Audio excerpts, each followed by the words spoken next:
Paano daw malalaman at makikita kung may ibang nakamonitor sa phone number nyo at nalalaman nila ang pinag-uusapan nyo? Kung paano ay sundan mo lang ang steps na ito.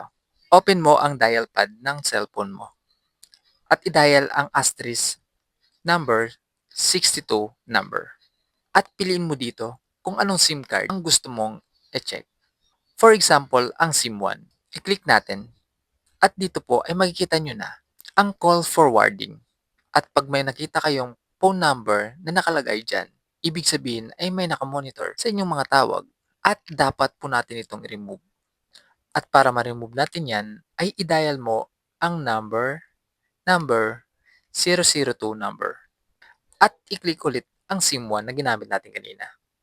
At dito po ay makikita nyo na nakalagay dito, call forwarding erasure was successful. Ibig sabihin ay natanggalan natin yung number na kung saan nakamonitor sa ating mga tawag.